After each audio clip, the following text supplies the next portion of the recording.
sekarang saya bertanya dulu. Silakan. Berarti saya bertanya dulu. Silakan. Di mana? Di mana menurut orang Yahudi itu Yesus tidak disalib? Coba cari dulu. Menurut orang Yahudi tidak Yesus tidak disalib? Di kitabmu sendiri. Tidak ada menurut orang Yahudi. Di kitabmu sendiri. Yohanes 13 nomor 1. Di Yahudi itu di Yesaya membuatkan Yesus mati. Yohanes 13 nomor 1. Baca. Di mana? Coba buka, coba baca. Yohanes 13 nomor 1. Oh, baca buka, kita kau baca. Coba baca. Oke. Dengarkan, saya hafalkan samamu ya. Sabar, Suma. Suruh baca. Ya, silakan kau ambil bukumu itu. Bible, silakan. Kau sebut pula Alkitab. Pret. Oh, kitab sopanten. Saking hebatnya ajaran Nabi Muhammad, diambil kata Alkitab itu untuk kitab mereka. Karena kalau tidak pakai kata Alkitab, nggak nampak seperti firman Allah kan. Makanya dia berkamuflase. Buku dari Yunani disebut Alkitab. Mau muntah. Silakan biblosnya dibacakan. Yohanes 13 nomor 1. Yohanes 13 nomor 1. Gitu dong. Kalau mau jadi murid, naik ke sini pelan-pelan, buka kamera, bertanya yang sopan sama guru, begitu. Jangan kejam-kejam. Gak ada orang takut. Tidak ada orang kejam-kejam semua. Ya makanya. Yohanes 13, sabar ya.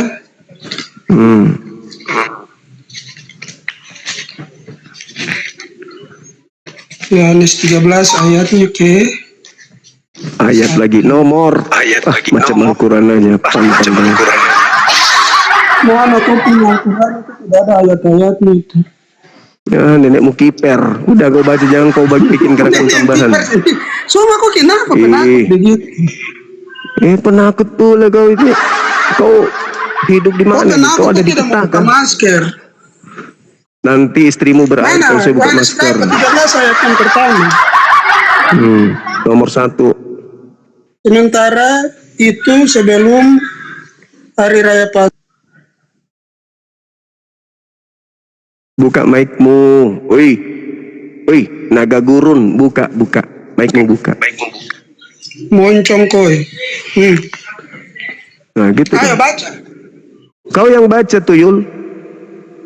Sementara itu sebelum hari raya Paskah mulai, Yesus telah tahu bahwa saatnya sudah tiba untuk beralih di dunia ini kepada Bapa. Udah kan? Sebelum sahabat, dengarkan. Iya, sabar dulu. Naga surga sudah selesai, Tuyul. Kau itu mengeja, tak pernah baca Bible rupanya kau. Sudah Tak pernah baca Bible. Bilang tidak mati di sini. Makanya dengarkan gurumu menjelaskan.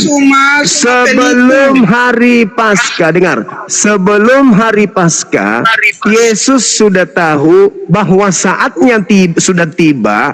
Kalau Yesus harus berpindah. Dia mati.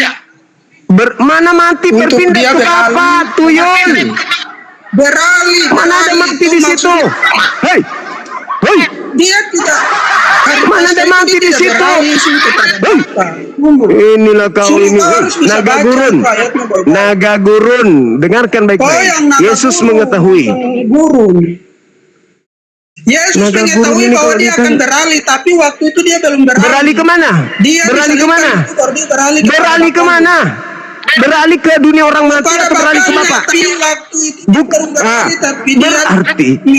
Berarti bukan ke dunia orang mati kan? Dia menjalani hukuman mati dulu, baru dia naga gurun, dengar. Naga dalam gurun salibnya dia dengar. berkata, sudah selesai. Naga gurun dengarkan. Yesus yang asli mengatakan sebelum Paskah Yesus sudah tahu bahwa dia sudah tiba waktunya berpindah dari dunia ke Bapa.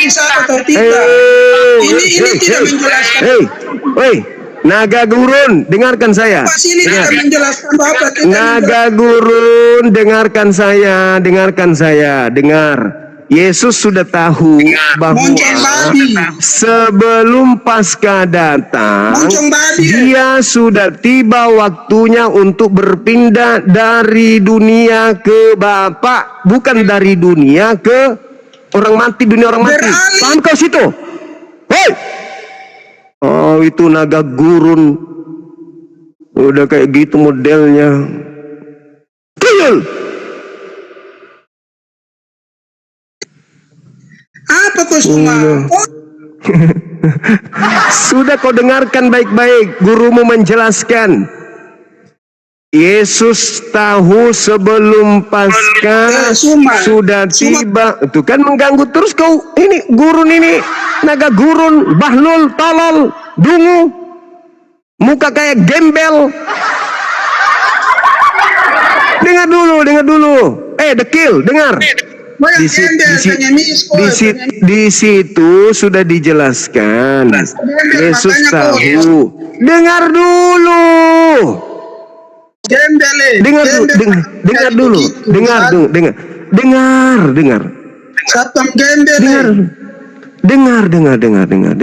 Dengar. Yesus sudah tahu sebelum Paskah. Ya Allah ya Karim. Yesus sudah tahu sebelum Paskah sudah tiba waktunya dia harus berpindah. Iya, tapi dia harus menyelesaikan pekerjaan itu sampai disalib. Loh, sebelum Paskah tuyul, sebelum Paskah dia sudah harus pergi. Sebelum Paskah dia mengetahui tapi dia belum beralih. Dia mengetahui sudah tiba waktunya untuk berpindah. Dari dunia kemana? Dari dunia kemana? Waktunya tapi belum berpindah. Sudah tiba waktunya untuk berpindah dari dunia kemana? Dari dunia kemana? Dari dunia kepada Bapa, tetapi dia harus menjalankan peristiwa penyaliban. Dari dunia ke Bapa kan? Dari dunia ke Bapa. Dari dunia ke Bapa. Dari dunia ke Bapa. Bukan dari dunia ke dunia orang mati, betul? Suma begini, Suma. Suma, kau kan dari dunia ke Bapa, bukan dunia ke dunia orang mati, betul? Ayat ini harus menjelaskan bahwa Yesus itu tidak mati, tidak dibunuh. Kau di sini Yesus tidak menjelaskan. Dengarkan saya, makanya ganti-gantian kita ngomong. Apakah menurut orang Yahudi? Kau ini bodoh. Kau tidak bisa dengar. Ini orang Yahudi. Yang menulis Yohanes itu orang Yahudi. Petrus muridnya juga mengatakan itu. Orang Yahudi. Apakah Petrus juga mengatakan itu. Petrus orang Yahudi. Petrus mengatakan Yesus juga tidak mati. Yudas juga orang Yahudi. Yudas di dalam Lukas 22:69, Yudas mengatakan sekarang juga Yesus sudah duduk di sebelah kanan Tuhan yang Maha Tinggi. Gitu. Jadi yang mengatakan kemudian bahwasanya Yesus terangkat sebelum mati adalah penulis Yohanes, penulis Lukas, kemudian Yudas sendiri yang mengatakan kalau Yesus terangkat ke langit sebelum penyaliban terjadi. Begitu. Naga gurun karena sudah melakukan peristiwa penyaliban. Naga gurun, dengarkan. Naga gurun, dengarkan.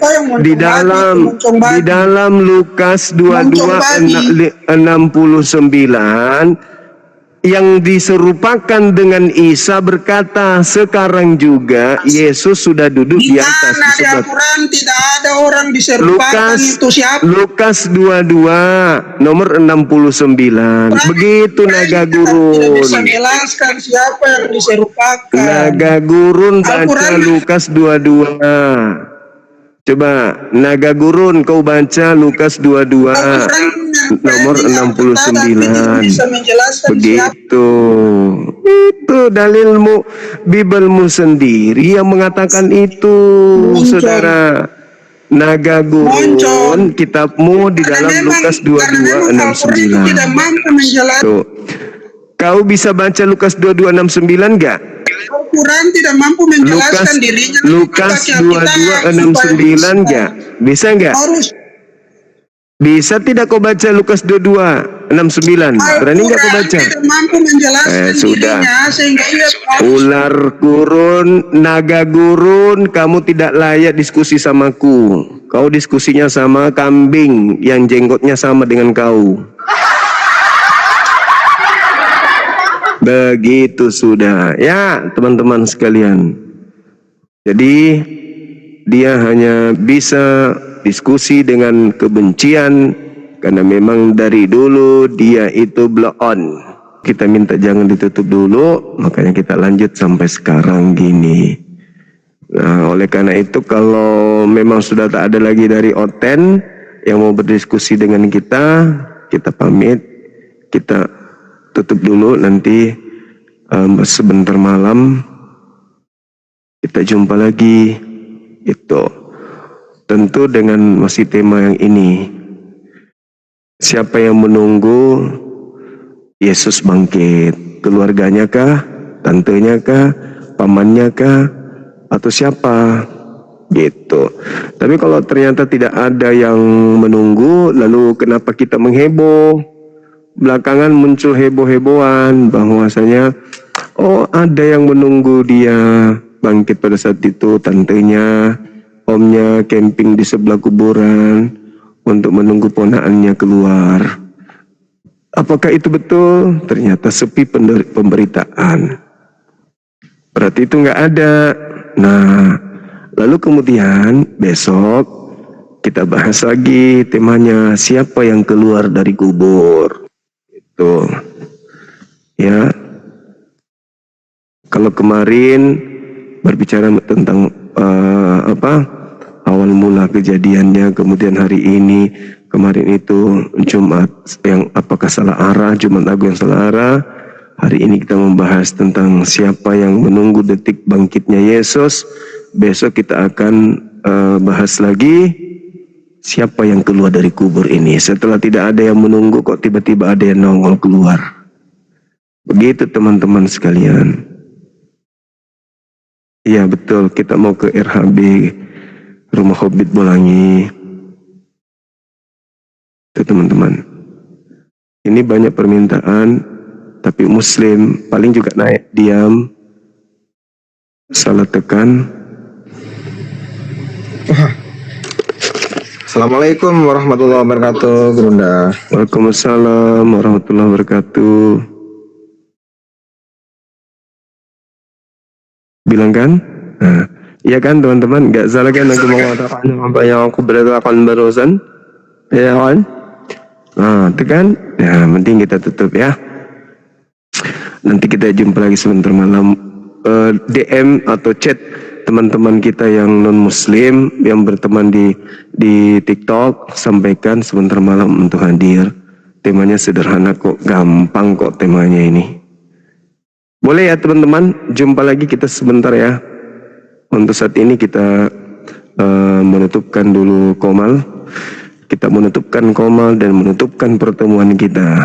Gitu teman-teman. Kita akhiri.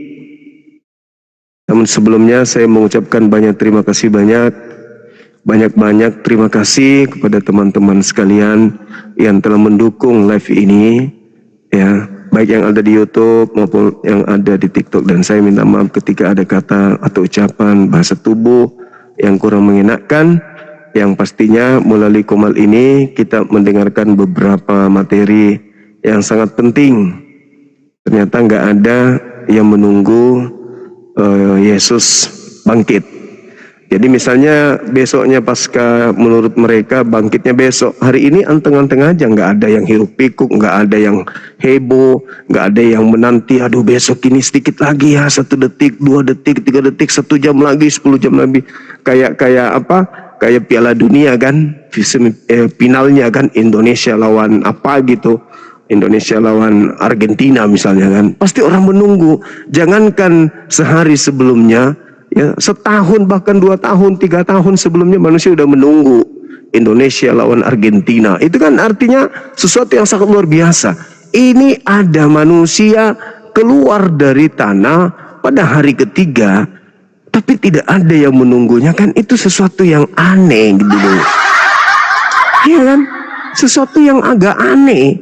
Sesuatu yang luar biasa yang menghebohkan dunia barat. Ada Tuhan yang keluar dari kubur, tapi yang menunggu detik-detik keluarnya tak ada. Keluarnya kagak, muridnya kagak, tetangganya kagak. Yang menunggu cuman musuh. Cuman musuh yang menunggu. Sedangkan sebelum dia pergi dia mengatakan, angkatan jahat minta tanda dan tidak akan diberikan tanda kepada angkatan jahat kecuali anak manusia keluar dari kubur pada hari ketiga. Nah, angkatan jahat ini yang menunggu. Murid-muridnya yang angkatan benar menunggu enggak menunggu. Lukas 24 nomor 11. Enggak menunggu murid-murid. Malah ketika dikatakan, mayat itu sudah enggak ada di kuburan loh. Murid-muridnya mengatakan apa? Ah, itu hanya omong kosong. Berita itu berita omong kosong. Meskipun demikian, nomor 12, meskipun demikian, Petrus pagi-pagi ke kubur dan berkata dalam hatinya, apa yang sedang terjadi ya? Artinya Petrus pun tidak menunggu. Artinya Petrus pun tidak menyadari bahwasanya ada janji gurunya untuk bangkit hari ketiga. Petrus tidak tahu. Berarti itu ucapan-ucapan bangkit hari ketiga anak manusia itu hanya diberikan kepada manusia-manusia jahat pada saat itu. Makanya tak ada satupun murid keluarganya yang menunggu detik-detik kebangkitan. Begitu saudara-saudaraku sekalian. Ya, nah ini menarik. Masih ada satu sesi sebentar malam kita bahas, kita lanjutkan supaya teman-teman japri atau kirim DM kepada teman-teman kita yang pendeta, pastor untuk hadir di sini membahas ini. Begitu teman-teman sekalian. Sekali lagi terima kasih dan mohon maaf terkhusus kepada saudara-saudara saya yang Kristen. Bila mana penyampaian saya, ungkapan saya, kalimat yang saya sampaikan, data dari Bible yang saya uraikan, dan ayat suci Al-Quran yang saya sampaikan, karena kebenarannya membuat saudara hati punya saudara hatinya sakit atau tersinggung atau apa, saya minta maaf. Kebenaran itu nggak bisa dihentikan, kebenaran itu harus selalu kita sampaikan karena itu perintah agama. Begitu ya teman-teman sekalian, yang pada intinya diskusi ini, komal ini dibuat untuk supaya menjalin hubungan toleransi antar umat beragama agar menyampaikan sisi kebenaran yang ada, bukan sisi tipuan, doktrin, dogma, pembodohan, bukan.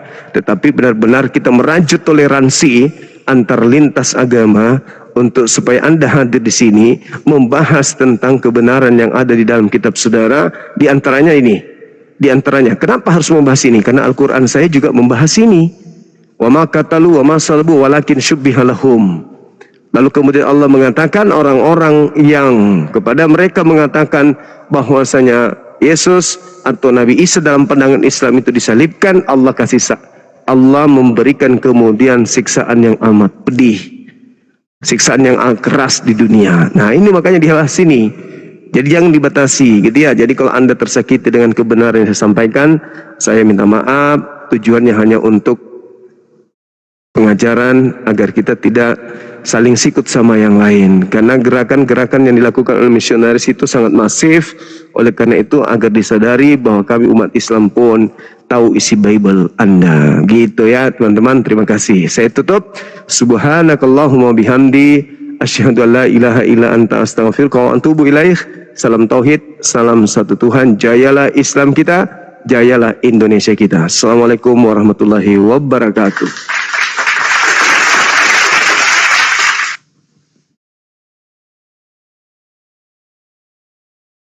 Dadah, bye. Sampai jumpa sebentar malam. Makasih yang sudah tap-tap layar, yang sudah memberikan gift-giftnya. Makasih, barakallah. Rezekinya bertambah, usianya berkah, keluarganya dirahmati oleh Allah dunia dan akhirat. Amin, amin, ya rabbal alamin. Amin. Maka kita tidak bisa menerangkan Yohanes 1 ayat 1, ayat 3 dan ayat 14.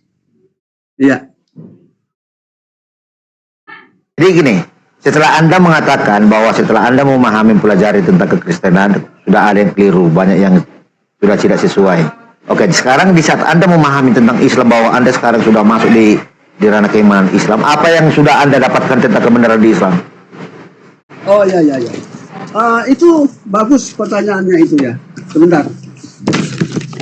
Apa yang saya dapatkan tentang kebenaran Islam? Nah, ada beberapa poin saya temukan kebenaran Islam. Ya. Pertama, Islam ya menyembah Allah yang satu. Nah, mari kita melihat buktinya sesembahan Islam tidak salah. Kata Allah, di dalam kata Allah ada kata il. Kita perhatiin, di dalam kata Elohim ada kata el. El dengan il itu sama, ya, memiliki pengertian sesembahan. Artinya bahasa Ibrani dan bahasa Arab itu ya serumpun. Ketika kita berbahasa Arab, maka sama halnya ya kita telah mengkomparkan dengan bahasa asli. Itu yang pertama. Dan yang kedua, Islam adalah agama yang benar, kitab sucinya adalah benar. Karena kitab suci yang benar searah dengan apa yang telah dilakukan oleh para nabi-nabi sebelumnya. Mari kita melihat kebenaran Al-Quran. Ya, dalam kitab Tanakh atau perjanjian lama, Allah memerintahkan kepada Abraham untuk keturunannya tak terbatas harus disunat. Islam disunat. Justru itu juga dilakukan oleh Yesus. Lalu kedua, ya, pada kitab Tanakh, ya, Keluaran 34 nomor 28, Musa berpuasa 40 hari 40 malam. Itu dilakukan oleh Yesus, dilanjutkan oleh orang Muslim. Nah, ini bagian-bagian kebenaran Islam itu sendiri. Mari kita melihat dalam kitab Nehemia ada cara menyembah Allah dengan cara sujud. Dan ini dilakukan oleh Yesus pada Matius 26 nomor 39. Dilakukan oleh orang-orang Muslim. Mari kita melihat. Waktu Yesus ada di muka bumi ini, dia beribadat di sinagog. Sinagog ciri khasnya masuk mesti ada bagian-bagian dibasuh. Dan dibahas itu adalah kitab Taurat. Termasuk jangan makan babi, harus disunat, ya, harus puasa. Dan itu kita temui dilakukan oleh orang-orang Muslim.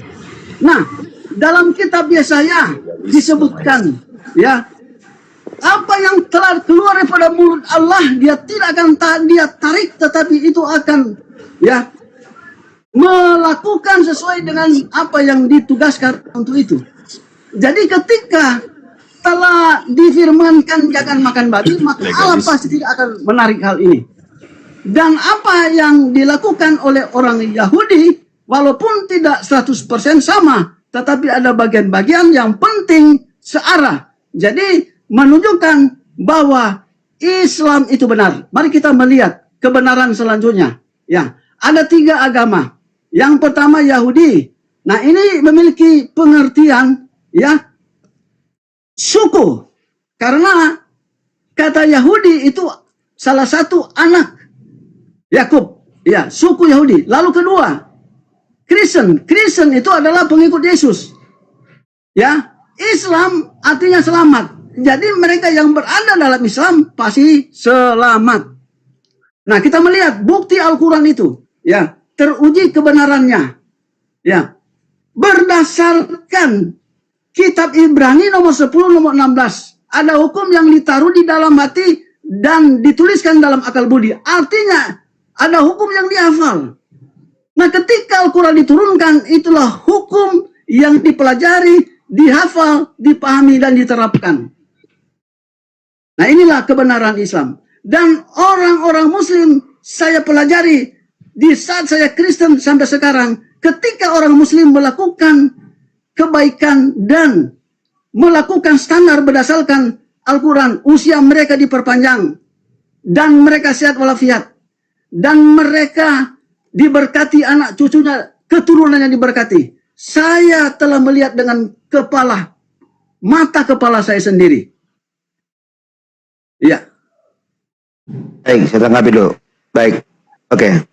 Tadi Anda mau mengatakan tadi tentang Kejadian 17 di ayat yang mulai ayat yang kalau nggak salah mulai 15 sampai ke 22 kalau nggak salah itu tentang kata sunat ya.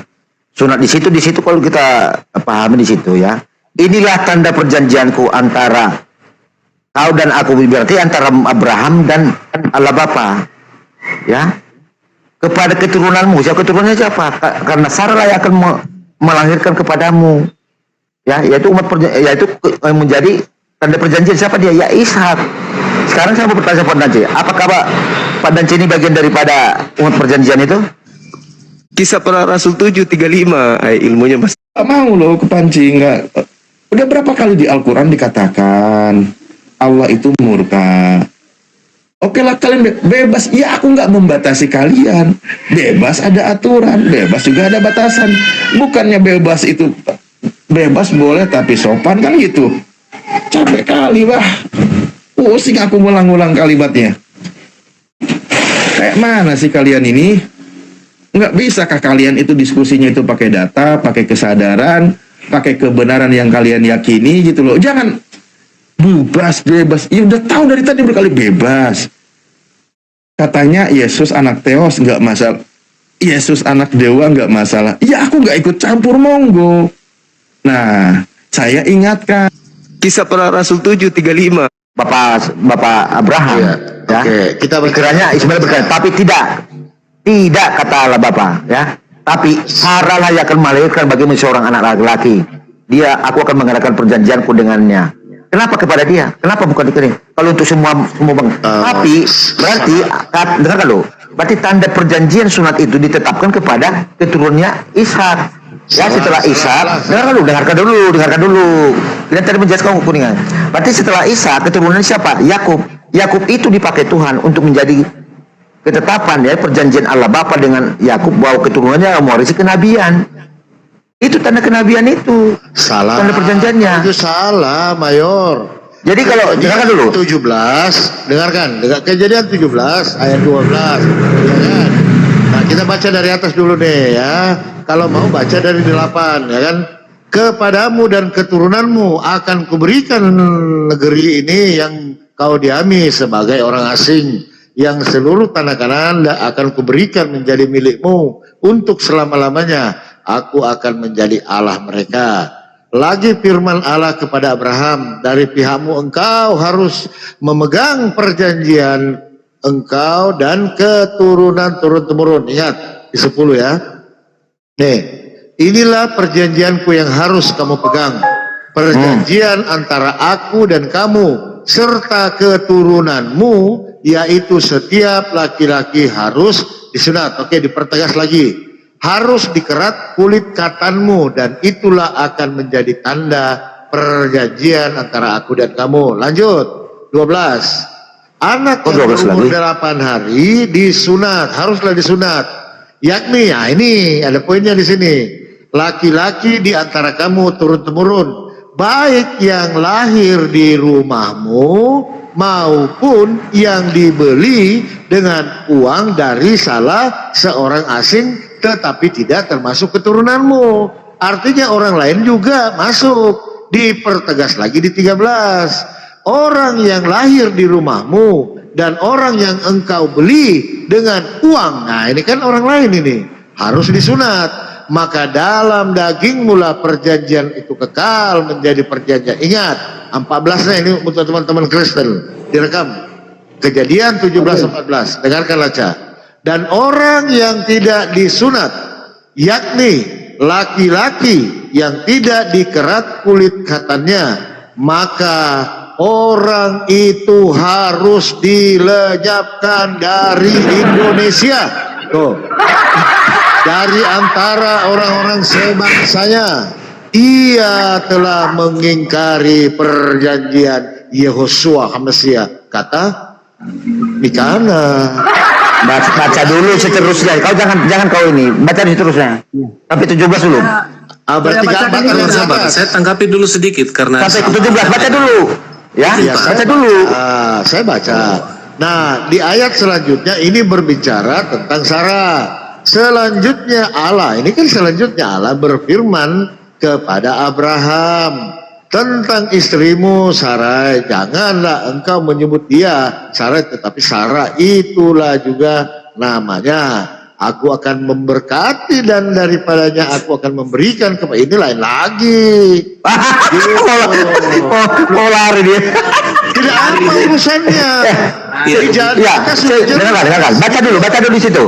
Ayat 15 sampai 17. Sekiranya Ismail ini berkenan di hadapanmu. Apa kata? Tidak. Sabar Tidak. dulu. Jadi kau Malu dia membatalkan yang di membaca. atas tadi. malu dia membaca. Loh, kok malu? Selanjutnya Tentang sunat saja dulu, tentang sunat saja dulu. Iya. Wah.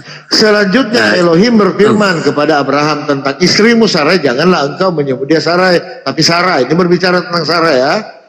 Keturunan Sarai ya. Aku akan memberkati dan memberikan padanya juga akan memberkati kepadamu seorang anak, bahkan aku memberkatinya sehingga ia menjadi ibu bangsa, raja bangsa dan lahir daripadanya. Lalu tertunduklah Abraham dan tertawa serta berkata dalam hatinya, mana mungkin bagi seorang yang berumur 100 tahun dilahirkan. Nah ya kan, dan mungkin Sarah yang berumur 90 tahun. Ini kuasa Tuhan loh, 90 tahun loh, ya kan. Sekarang soal ini dulu, soal sunat tadi, sabar, ya kan. Dan Abraham berkata kepada Elohim, sekiranya Ismail diperkenankan hidup di hadapanmu, diperkenankan. Tetapi Allah berfirman, tidak, melainkan istrimu Sarah lah yang akan melahirkan anak lagi bagimu. Ini berbicara tentang keturunan. Tetapi poinnya di sunat tadi sudah mentok di 14. Tepuk tangan untuk Tuhan. Begitu baca firman. Oke, dengarkan. Oke, di situ ada sunat. Sekarang kenapa di Islam itu ada perempuan disunatkan? Di sana di mana sekarang sunatkanlah anak mulut laki-laki dan perempuan, di mana di situ? Kau ini lari-lari Mayor, tidak fokus.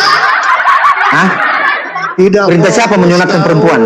Tidak fokus. Ya, enggak, di situ ada enggak menyunatkan perempuan di situ? Tidak ada, kita lagi tidak berbicara itu. Ini dulu. Ya, ini kita bicara sunat. Sunat dulu. Sunat dulu. Saya ulang teman-teman. Ini Bapak sekalian. Sabar Pak dulu. Desa. Laca. Saya ulang lagi ya supaya kita pelajaran teman-teman.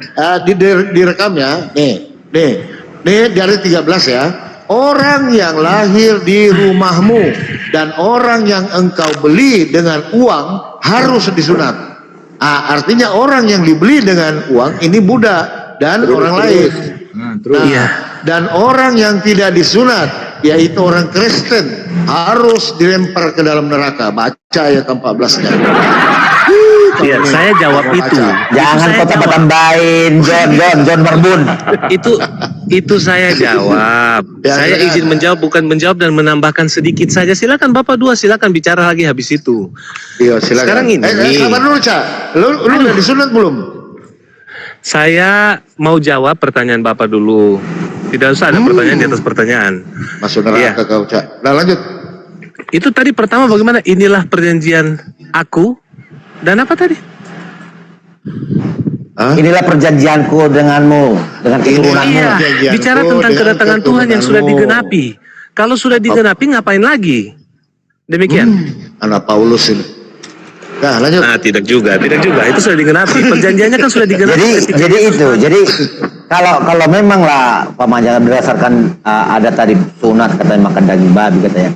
Ya jelas kalau kita mengatakan kalau kita merujuk pada kita Imamat 7 ayat 11 itu berarti kita juga semua udah melanggarnya ya, karena Islam pun memakan ikan-ikan yang tidak bersisik ya, memakan daging onta. Orang Yesus saja makan ikan kok, gimana sih? Ya, ikan-ikan yang tidak bersisik itu haram, yang tidak bersirip haram. Sekarang kalian makan nggak daging ikan lili? Yesus itu makan ikan. Ya onta, kalian makan nggak? Jadi kalau masalah haram ya, kalian pun sebenarnya itu udah termasuk bagian daripada orang yang melanggar. Enggak, Ya, ini kata dulu, sunat kenapa tadi. ini dulu, jangan lari-lari, Mayor, kau lompat-lompat, tanggung jawab dulu ini. Kenapa umat muslim mau disunat juga sekarang? Apakah ada perintah dari Abraham untuk Enggak, disunatnya disuruh 8 hari. Orang ini udah pada cenggotan pun disunat. Gimana nih dia? Begini, ini fleksibel. Jadi kalau ada orang Kristen yang 100 tahun baru mualaf, gimana?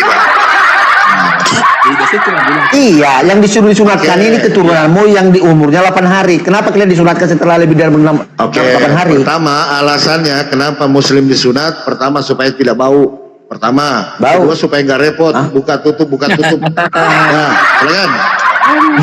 Justru kalau ada kulitnya, apalagi dibuat jadi jengger, paten dia tuh, meramelek dia tuh. Iya ya, oke ya teman-teman ya, kita lihat ya, betul siapa tadi Pak Dance setelah belajar. Nah makanya kalau orang belajar Bible itu pasti mualaf, pasti. Enggak, ini Pak Danci umur berapa nih Pak Danci disunat? Ini masih sesuai nggak hukum Taurat hukumnya Abraham? Ya di kerat kulit kutanya udah alot gitu baru di apa disunat gimana ini Pak? Ya benar itu kan setelah 8 hari baru disunat. Lanjut. Ya, tapi memang begini, memang teman Kristen ini tidak perlu disunat. Karena mereka kan di luar daripada orang Israel, lain dia arahnya. Jadi karena dia mengikuti orang Yunani. Yang aneh Anda, kenapa juga disunat? Loh, ikuti Mila Ibrahim kok. Ikuti bagaimana? Tunjukkan. Oke, di mana Abraham atau Ibrahim disunat? Tunjukkan. Ada fotonya di inspirasi.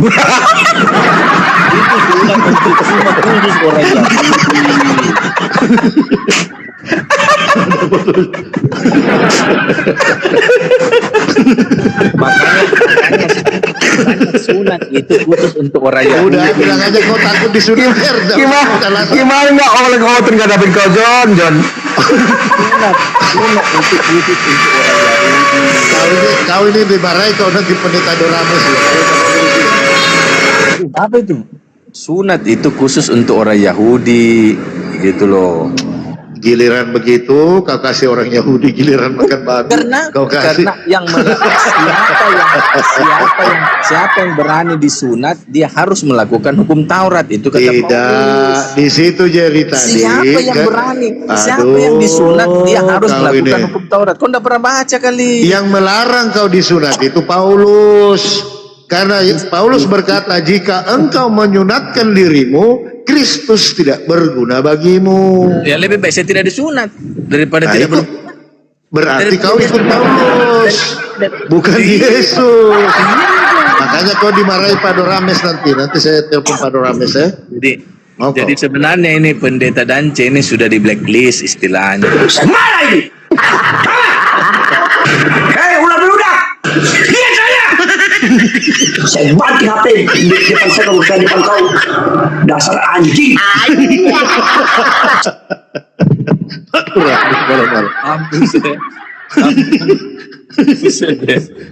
Itu kalau Bang Bolbo, itu kalau tiba-tiba dia mengatakan mau mualaf dia kau terima nggak? Enggak, biarin aja kau di sana lah. Enggak mau. Enggak mau mualaf dia, mau nggak? Mau mualaf dia. Ini kami lepaskan, nggak berarti kami lepaskan itu. Enggak mau saya lah. Ambil itu Pak Rames. Gimana kalian gitu nggak mau kalian? Nah, dia kan pendeta HKBP katanya sekarang. Mana ada pendeta? Nggak ada orang timur, orang HKBP pula ada. Jadi dia tinggal di Surabaya, dia dapat istri orang Surabaya. Ya, jadi kalau kita lihat perjanjian itu, teman-teman, ini yang kalian tidak ambil tadi. Orang-orang Buddha itu di luar keluargamu. Jadi itu semua harus sudah lewat. Bahkan orang-orang yang tidak bersunat itu tidak boleh masuk ke bait suci. Habis itu cerita sunat dalam Kristen. Sudah habis itu cerita sunat. Sekarang orang itu karena kau habiskan semua. Bukan. Kita sekarang masuk di perjanjian baru. Minum anggur dan makan roti. Itu. Astagfirullahaladzim. Memang itu suruh itu. Ingatlah ini darahku. dagingku. Palopo pintar untuk mencari upaya dia bisa dibenarkan. Kalau dia baca mulai Kejadian 17 itu mulai dari ayat 3-nya, di situ tanda perjanjian bahwa sunat itu tanda perjanjian. Baca dari itu berapa kali dibahas tentang kata. Ada 2-3 kali kalau nggak salah itu sunat itu berapa kali di ayat itu dibahas gitu. Itu bahannya kalau Bang Palopo. Kemarin rumah 1. Tidak dia pakai lagi itu.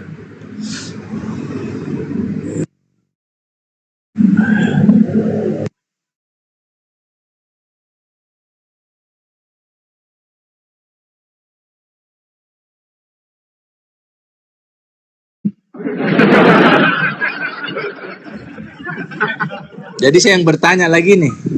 Ya, nanya. Hah? Nanya.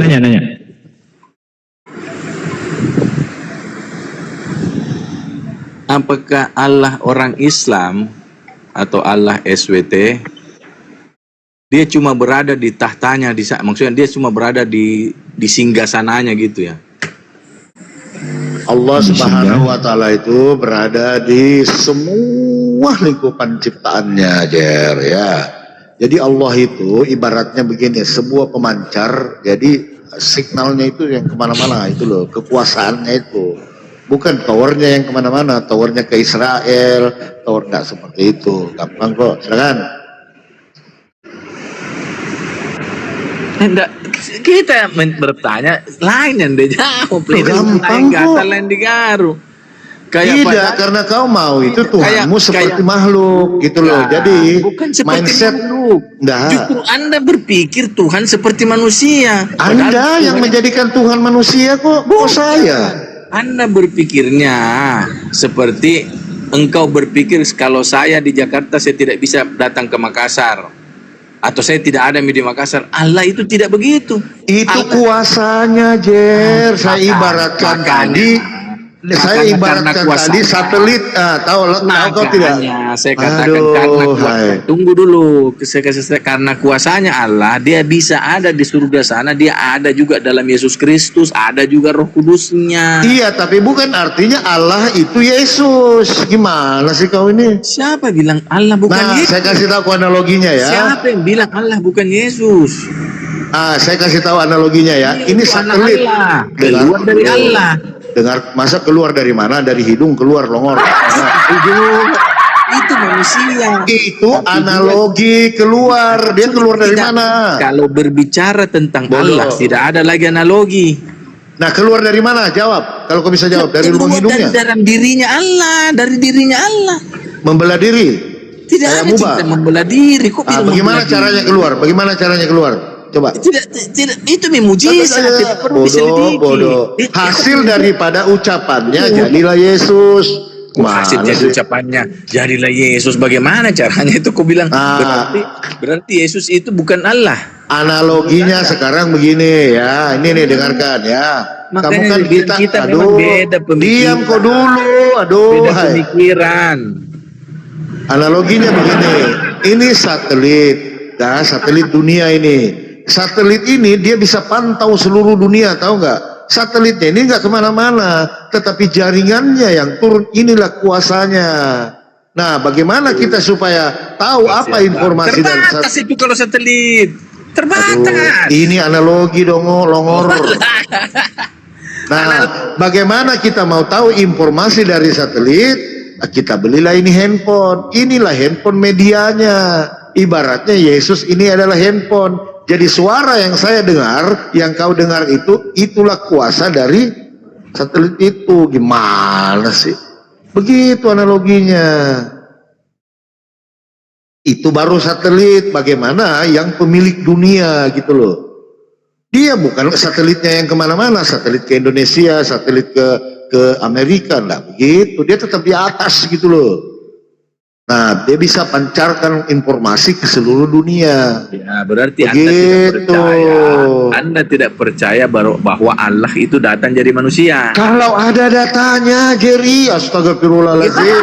Saya bilang saja Allah Tuhan itu saya percaya dia mau janda pirang, saya percaya. Kalau ada dia tanya. Tuhan jadi janda pirang. Saya percaya kalau ada tertulis. Kalau cuma asumsi ya. Jadi kau tidak pernah baca ke itu? Telah lahir bagimu Kristus, Tuhan di kota Daud. Ini lagi longor, masa ada manusia melahirkan Tuhan? Dongo. Bukan saya ngomong, itu kitab suciku, bodoh. Dongo. Lu dongo. Baca. Lu yang dongo.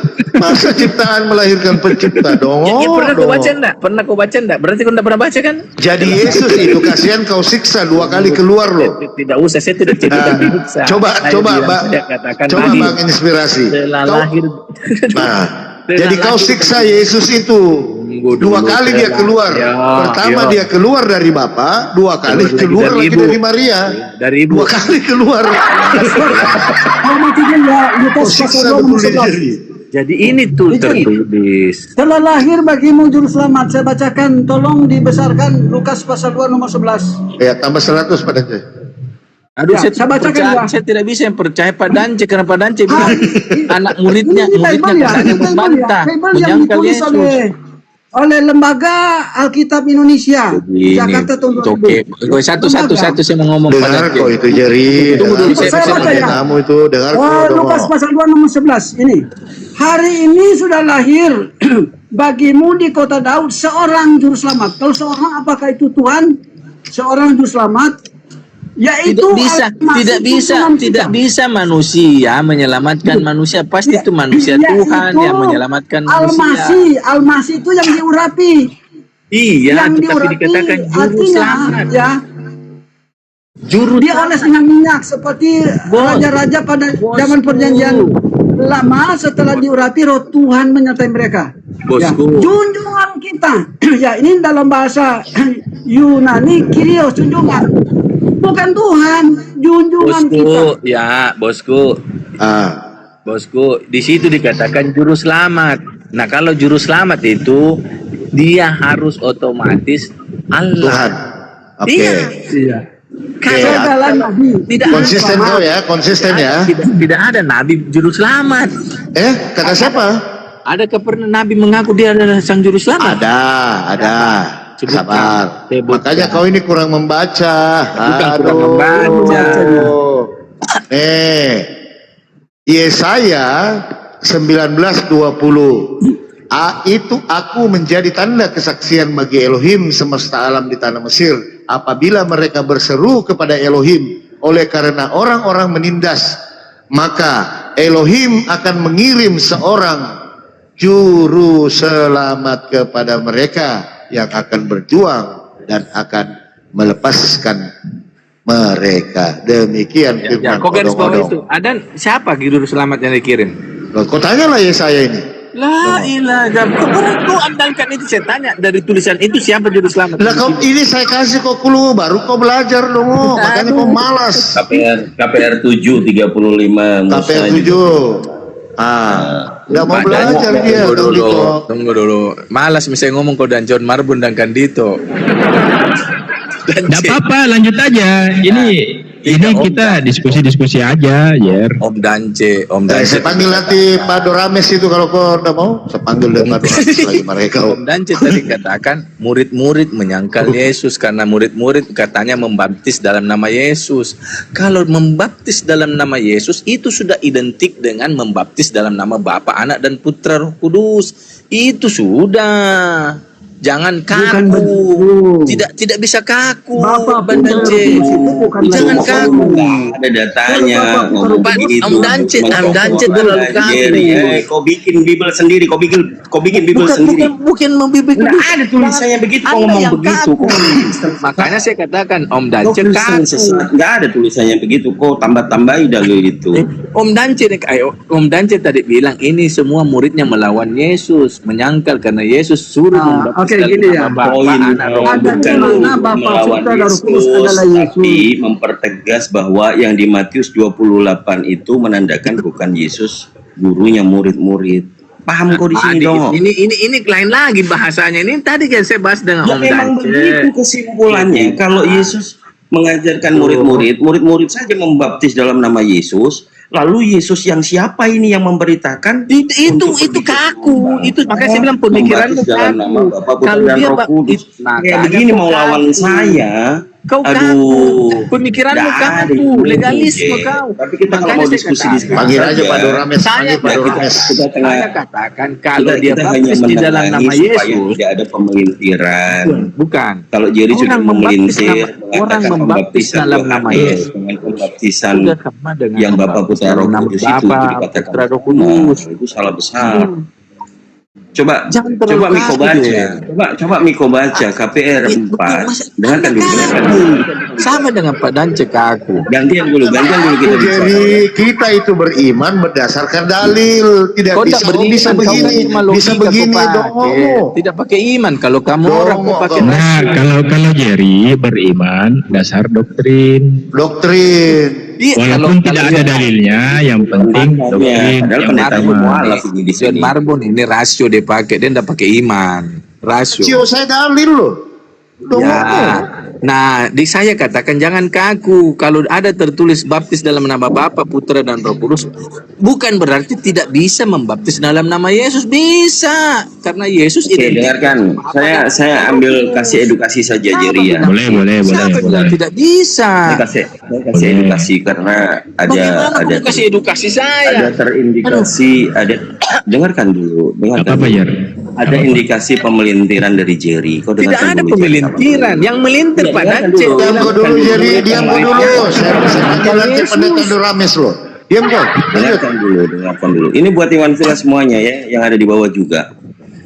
Bagaimana kita melihat buahnya pengajaran Yesus yang diikuti murid-murid dengan ajaran Paulus, atau yang dikatakan Yesus palsu yang mengajarkan baptis dalam 3 nama itu. Ini Nah, kok kita lagi ke lihat Paulus summary-nya. lagi. Oh dulu. Aduh. Ke Paulus lagi. Jangan Tidak kejang-kejang. selesai. Ya, dengar. Nggak apa-apa Jan, nggak apa-apa. Ya. Biar dulu diselesaikan baru Ya. masuk. Ya, dengarkan baik-baik. Yo. Di KPR pasal 4 nomor 23 sampai 31 itu satu perikop itu. Judulnya adalah doa jemaat. Kau perhatikan, kau buka Bibelmu. KPR 4 nomor 23 sampai 30. Ini. Nah. Dengarkan Mi dulu. Ya sedengar ya. Ya, KPR 4. Jadi kalau nomor orang 23 ngomong, kau sampai diam. 31. Setete nanti gigimu itu. Lanjut kan gitu. Oke. Jadi di KPR 4 nomor 23 sampai 31 ini perikopnya doa jemaat, tapi yang isi di dalamnya adalah bagaimana Petrus dan Yohanes yang sebagai murid Yesus. Kalimat kandungan yang di dalamnya adalah bahwa dua murid ini mengatakan Tuhan itu yang menjadikan langit dan bumi, laut dan segala isinya. Itu Tuhan. Nah, ada bangsa-bangsa dan suku-suku bangsa Israel yang melawan Tuhan dan melawan orang yang diurapinya. Tuhan yang menjadikan langit dan bumi, dan yang diurapinya itu Yesus, orang yang diurapinya. Kemudian ada satu narasi lagi, bahwa mereka ini yang sengaja melawan Yesus, hambamu yang kudus. Yesus ini hamba Tuhan. Ini menurut Petrus dan Yohanes.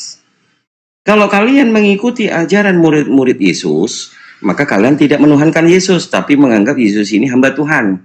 Yang Tuhan itu yang menjadikan langit dan bumi.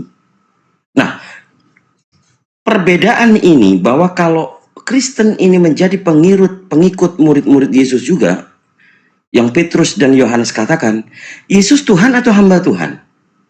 Jelas hamba Tuhan. Tapi yang menjadikan Yesus ini Tuhan adalah Paulus untuk jemaat Roma yang tidak bersunat seperti Jerry. Paulus mengatakan di kitabnya, di tulisannya, di bukunya Roma 14 nomor 9, sebab Kristus telah mati dan hidup kembali supaya menjadi Tuhannya Kristen. Murid-murid mengatakan Yesus hambanya Tuhan.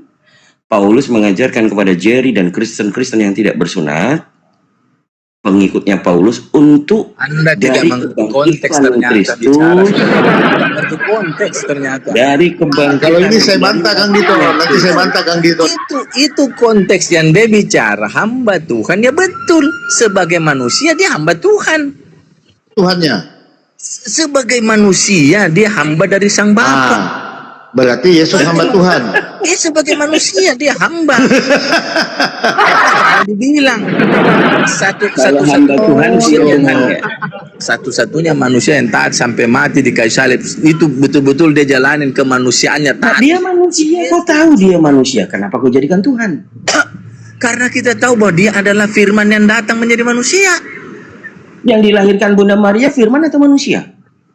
Sudah jadi manusia. Kalau masih manusia. Kalau sudah memang yang dilahirkan Bunda Maria ini selama 33 tahun di bumi dia manusia, lantas kenapa kau tuhankan?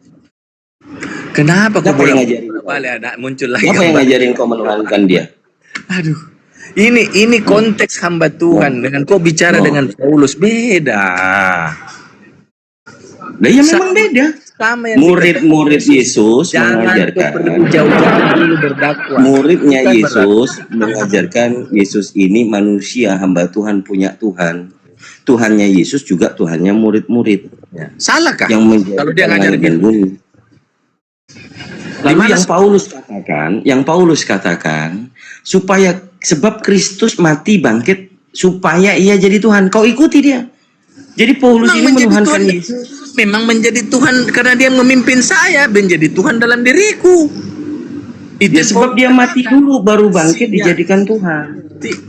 Iya, mati dan bangkit berarti bagi orang yang belum percaya dijadikan Tuhan itu jadi pemimpin di dalam dirinya ini orang. Betul. Jadi orang coba yang kita uji satu dalil, Jer. Dito. Satu dalil, Jer. Tunggu dulu. Untuk membuktikan apakah Putra Maria ini yang kau tuhankan, dia adalah Tuhan bukan manusia. Tunggu dulu. Lukas 22 nomor 69 yang duduk di sebelah kanan Tuhan yang Maha Kuasa itu Tuhan apa manusia? Dito, saya tanya dulu. Dito percaya Yesus Tuhan atau tidak? Ya enggak lah. Kan murid-murid Yesus bilang dia bukan Tuhan. Hamba Tuhan. Itu ku ambil dari pembicaraan murid. Konteksnya pada saat itu mereka berbicara. Ya memang itu kan. Ya memang itu. Ya memang mereka berbicara ya, memang manusia. Memang manusia. Giling terus Jer, kasih jepot orang jepot. Memang manusia. Iya konteks yang dia berbicara. Mana ini?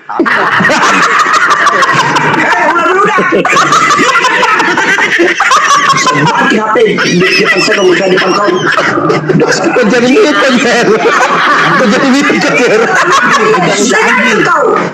Takut dia. Takut si Jer sama pendeta ini nggak patut takut dia. Langsung mute dia. Tuhan kasih break otakku. Kau tidak bertobat. Berubah. Kasih give. Bantu bawa give. Bantu give. Pause. Maka anjing. Ulang dulu.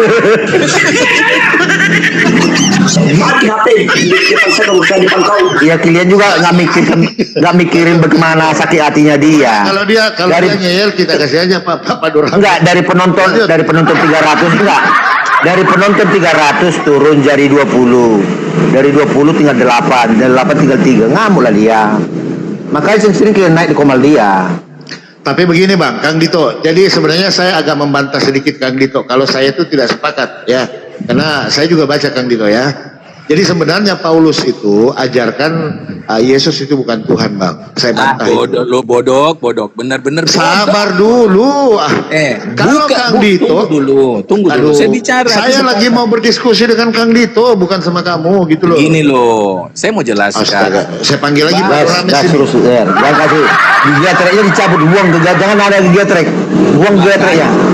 Gas terus, gigi 5 langsung. Makanya Yesus katakan, lihatlah pekerjaanku. Saya tahu dia mengampuni itu, dosa. Mengampuni dosa itu otoritas Allah. Tidak ada itu setiap orang bisa mengampuni dosa.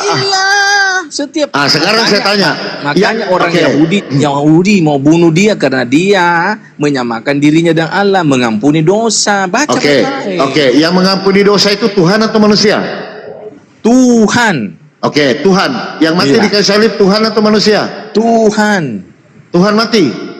Apanya? Saya katakan itu kan jabatan. Longor dong. Ya, manusianya ya mati dulu. Berarti manusia. Jangan mundur Jer. Gigatrenya buang aja, gas terus. Kalau Jangan pakai gigatrek. kalau Ambil aja buang gigatrenya tuh. makanya kok cari lihat kenapa orang-orang Yahudi benci Yesus pada saat Tahu saya orang Yahudi benci Kenapa? Yesus itu kok baca Yohanes Kenapa? 11 itu. Karena apa? Karena dikatakan Tidak dia ada menghujat orang Yahudi Allah. benci Yesus, tidak ada fitnah. Itu justru Tunggu. dia naik di kayu salib karena kebencian orang Yahudi. Tidak ada, kau baca itu Yohanes 12. Tunggu, baca itu ke bawah. Orang Yahudi teriak di Pontius Pilatus, salibkan dia. Kau baca itu Yohanes 11. Mayor, ini deh, lu lagi deh. Terus jangan gigater. Gua gigater dibuang, gas terus ke gigi 5 terus. Sabar dulu, izinkan gitu ya. Sabar kau dulu dong, dengar kau dulu Beleng ya. Jadi, aduh, Pontius Pilatus cuci tangan, tetapi yang mau salib orang Yahudi. tidak ada, itu sudah rekayasa dari awal. Karena sabar dulu. Sabar kok dulu ya. Jangankan Yesus, Lazarus saja mau dibun-bun. Karena Lazarus ini sebagai marbuk, dia jalan kemana-mana bahwa dia sudah dibangkitkan. Sampai para imam-imam juga mau memfitnah Lazarus. Baca itu. Saya katakan Anda lah seperti ini orang-orang Farisi zaman sekarang. Loh, itu dalilnya loh, baca itu. Makanya saya katakan Anda lah itu orang Farisi zaman sekarang. Orang Farisi itu betul. Iya, Anda lah Farisi zaman sekarang. Tidak mau menerima Yesus, menolak terus. Kau ini Saudara kayak apa sih si John ini? Saudara kayak apa sih si John ini? Saudara kayak apa? Apa? Kenapa? Justru orang Farisi yang menginginkan kematian Yesus dan imam-imam. Baca itu. Orang Farisi itu orang Yahudi. Kan saya bilang tadi orang Yahudi. Lah orang Yahudi. Kenapa kau bilang saya orang Farisi dong? Modern. Ini dibilang Farisi modern. Sabar, kita buka ya Yohanes 11 ya. Nih, ini kita edukasi ya. Kita buka Yohanes 11 dulu ya. Nih, makanya kau baca ya. Nih, sabar dulu ya. Saya tidak mungkin saya tidak baca Injilku. Sabar. Mana kau pernah baca Injil kau? Nih, sabar ya, kita baca ya. Ini karena kalian itu loh ya. Nih, kita baca dulu ya.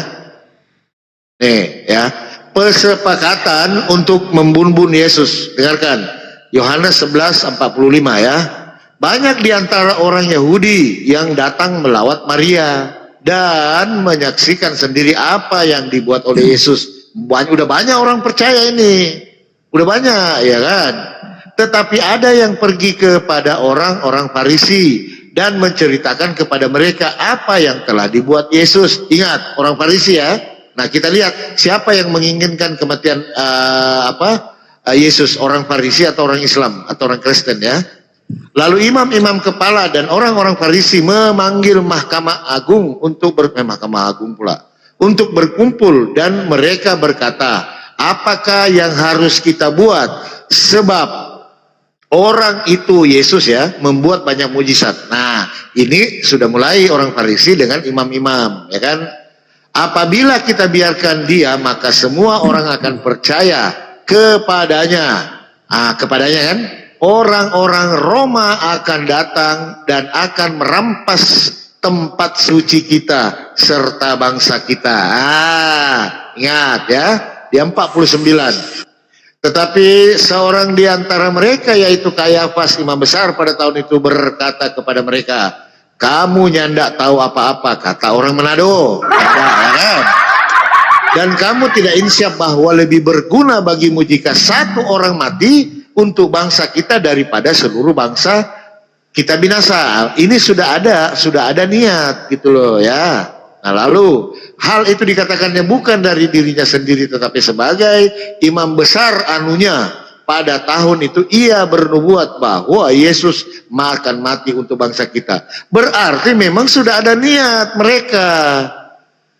Dan bukan untuk bangsa itu saja, tetapi mengumpulkan. Nah, coba lihat Yohanes 11:53. Mulai dari hari itu mereka sepakat untuk membun-bun Yesus. Nah, ini itu konteks kau bicara sudah dekat penyaliban.